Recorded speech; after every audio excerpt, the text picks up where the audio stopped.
Vittu tää vituttaa, että sä halus joskus niinku... Kerro nyt tollanen. Ja yleisö hurraa. Kerro! Ja kannattais niinku... Kerro nyt! Se niinku, että se sitä muijasta tulee, että halus joskus niinku antaa jotain hyvää sille ja... Niin? Ei. Sitten se äijä sanoo, että... Joo, että kyllä siinä on yksi ainoa tapa, että niinku...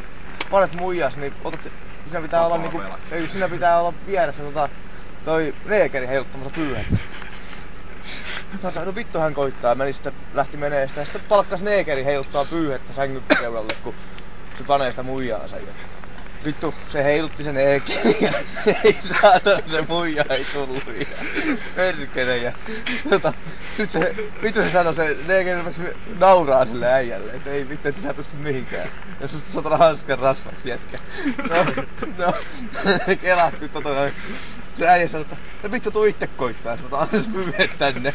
Se neekeri painoi hommiin ja vittu se rupesi toi niin, että se valkoinen heiluttaa näin pyyhettä ja sit se tuli, se ei vittu ei kauan kestänyt, kun se muija sai tänne. Se sanoi sille neekeri, että vittu neekeri, näin sitä pyyhettä heilutetaan.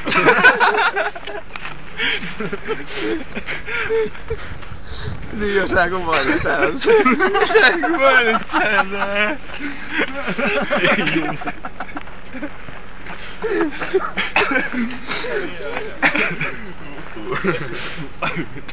Hei Reijo, mulla tuli yksi juttu, saat lukea.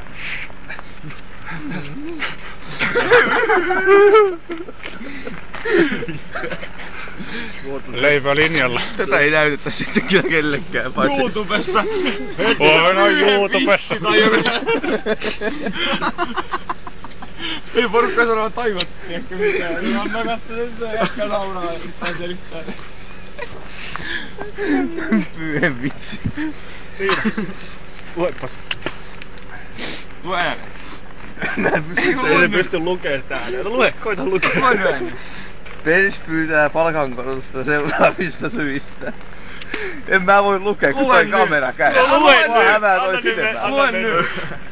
Laitila lukee. En lue, en mä saa lukee. Osaa. Eihän osaa. Vittu isäs opetti sua pienen. Eihän opettanut. Ei sekään osaa lukea. Meni valokit pois, en mä osaa lukea. En mä halua enää lukea, mä lopetan nää. No kuuntele. Face pyytää palkankorotusta seuraavista syistä. Tekee ruumillista työtä, työskentelee syvyyksissä, syöksyy päädellä tuntemattomaan, ei lomaa viikonloppuisin eikä juhlapyhinä. Sille ei makseta yötyökorvausta.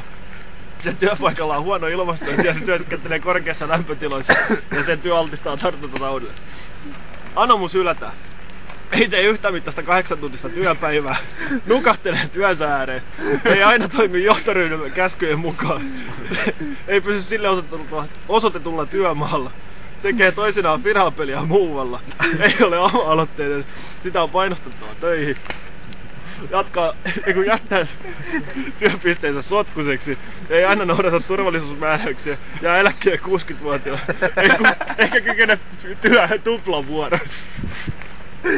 Ei vittu.